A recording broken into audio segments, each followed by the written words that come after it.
আপনি যদি কোরবানির ইতিহাসের দিকে লক্ষ্য করেন, কোরবানির ইতিহাস কোথা থেকে আসছে, কেন আসছে, কিভাবে আসছে। কোরবানিটা ছিল আমরা তো সবাই জানি হযরত ইব্রাহিম আলাইহিস সালামের যে প্রথম সন্তান ইসমাঈল আলাইহিস সালাম, যিনি যে ইব্রাহিম আলাইহিস সালামের সন্তান ছিলেন না, ছিল না, 80 বছর বয়সে, অনন্তরে 86 বছর বয়সে যখন দোয়া করলেন, রব্বি হাবলি মিনাস সালিহিন, হে আল্লাহ আমাকে একজন সালেহ নেককার সন্তান দান করেন।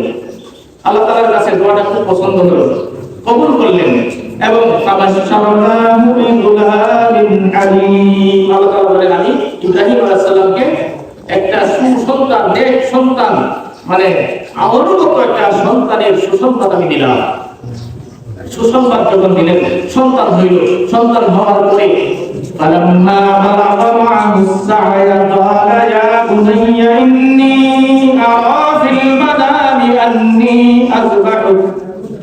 বাচ্চাটা যখন তার বাবার সাথে হাতে ধরে সাথে সাথে চলাফেরা করতে পারে, বালাগা মা'হুস সা'য়া, এমন বয়সে উপনীত হয়েছে, বালাগা পৌঁছেছে, মা'হুস সা'য়া, তার বাবার সাথে সে চলাফেরা করতে পারে, হাতে ধরে বা পাশে হাঁটাচলা করতে পারে। ধরেন 6-7 বছর এই বয়সের বাচ্চারা একটু বাবার সাথে হাঁটাচলা করে, হাঁটে যায়, বাজারে যায়, আত্মীয় বাড়িতে যায়।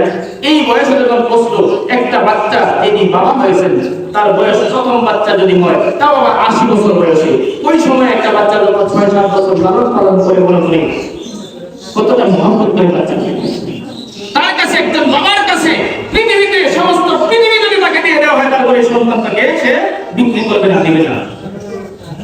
একটা বাবা, যে ইয়ং বাবা আছে, আমি তাদেরকে জিজ্ঞাসা করছি, আপনার সন্তান যদি প্রথম সন্তান হয়, 6-7 বছর একটা ছেলে হয়, আব্বু আব্বু ডাকে, আপনার সাথে মতো চলে আপনার সাথে থাকে এবং যাকে কোনো সন্তান হয়, আল্লাহ বলছেন তাকে এমন সন্তান দিয়েছে, অনুগত সন্তান, এমন সন্তান যে সন্তান বাবার কথা ছাড়া এক পাও উন্নতন করে না, এমন একটা সন্তান, নেক সন্তান এবং ভবিষ্যৎ নবী।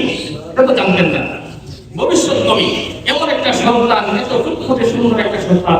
এই সন্তান তার বাবার কাছে কতটা দামি হয়। আপনার সারা পৃথিবী আপনাকে দিয়ে দেবে, সারা পৃথিবীর সম্পদ যদি আপনাকে দেওয়া হয়, আপনাকে যদি বলা হয় আপনাকে আমেরিকার প্রেসিডেন্ট বানিয়ে দেওয়া হবে, আপনি সন্তুষ্ট আমাকে দিয়ে দেন, বিক্রি করে দেন, জবাই করে দেই, অথবা মেরে ফেলি, দিবেন না। ওই সময়ের মধ্যে ইব্রাহিম আলাইহিস সালামকে পরীক্ষা করার জন্য আল্লাহ রাব্বুল আলামিন হুকুম করলেন স্বপ্ন থেকে। স্বপ্নে দেখার পর হযরত ইব্রাহিম আলাইহিস সালাম তার সন্তানকে ডাক দিয়ে বলেন, তার বিবি হযরতে হাজরা আলাইহিস সালামের কাছে বললেন, তাকে সাজিয়ে গুছিয়ে দাও, আমি বন্ধুর বাড়িতে বেড়াতে নিয়ে যাব।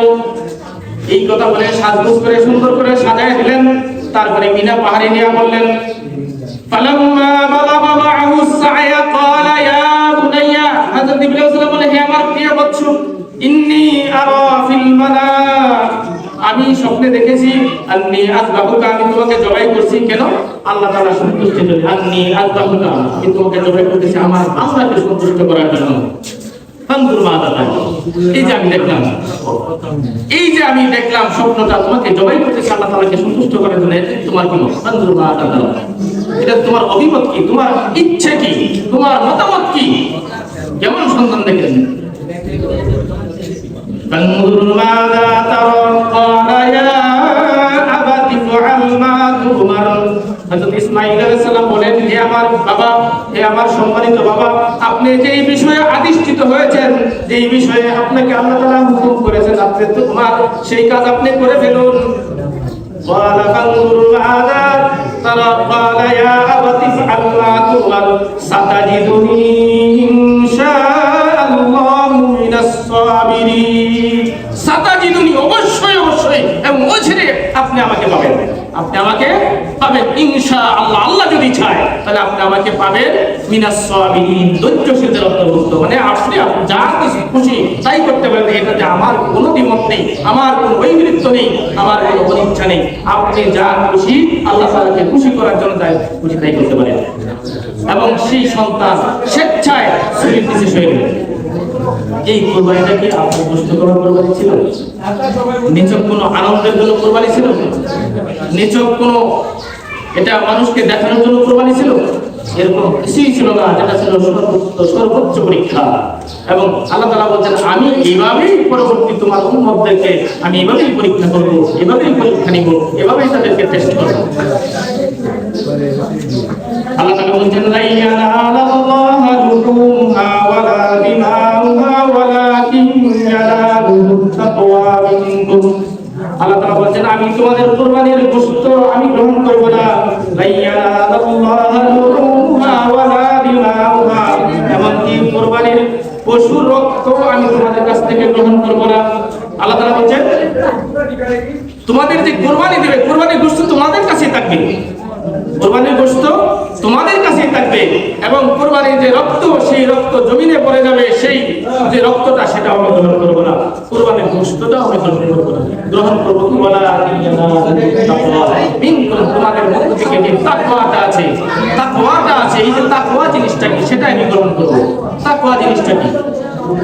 তাকওয়া বাংলা হলো ভীতি, খোদাভীতি, আল্লাহ তাআলাকে যে ভয় করে সেটা নাম হলো তাকওয়া। এই তাকওয়ার বিভিন্ন ব্যাখ্যা আছে। তাকওয়া কাকে বলে? তাকওয়া আপনি কোনো কাজ করার সময় ওই কাজটা আপনি কার জন্য করছেন, কাকে খুশি করার জন্য করছেন, সেটা হলো তাকওয়া। আপনি নামাজ পড়ছেন, রোজা রাখছেন, কুরবানি করছেন, হজ করছেন, ওই কাজগুলির মধ্যে, এত বড় বড় কাজগুলির মধ্যে সামান্যতম যদি আপনার রিয়া আসে, রিয়া মানে লোক দেখানো, আর লোক দেখানোটা হলো এক প্রকার শিরক, এক প্রকার শিরক, যাদেরকে শিরকে জলি বলে। কি বলে? শিরকে জলি। সাবধান, শিরক এমন একটি অন্যায়, ইন্না শিরকা লাযুলমুন আযীম। আল্লাহ তাআলা বলেন শিরক হলো সবচেয়ে বড় জুলুম, সবচেয়ে বড় অন্যায়, সবচেয়ে বড় অন্যায়, সবচেয়ে বড় অন্যায়। কি? জুলুম। জুলুম মানে অত্যাচার। শিরক যদি কেউ করে, সামান্যতম শিরক যদি কেউ করে, আল্লাহর সাথে আল্লাহ তাআলার উপরে জুলুম, আল্লাহ তাআলার উপরে অন্যায়। এই জন্য রূপ দেখানো মানে কি? এটা ইনডাইরেক্টলি একটা শিরক। যেমন আপনি নামাজ পড়ার কথা ছিল, কুরবানি করার কথা ছিল, রোজা রাখার কথা ছিল, হজ করার কথা ছিল, কেন? আল্লাহ তাআলাকে সন্তুষ্ট করার জন্য, আল্লাহ তাআলাকে রাজি খুশি করার জন্য, আল্লাহ তাআলার উদ্দেশ্যে।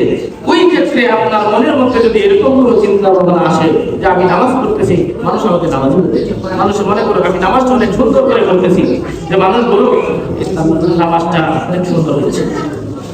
রোজা রাখছেন, বলুক যারা অথবা কুরবানি করছেন, ওইখানে যদি সামান্যতম নিয়তের গরমিল থাকে যে আমি কুরবানি দিচ্ছি, গরু বাজার থেকে গরু গোশত কিনে দেখাইতে হইতো, কিনে এনে খাওয়াচ্ছে, বরং আনন্দের সাথে আমি কোরবানি করলাম, গোশত খাওয়া হইলো, পাও পাও সব বাইরাইলাম, পাও পাও সব বাইরাইলাম।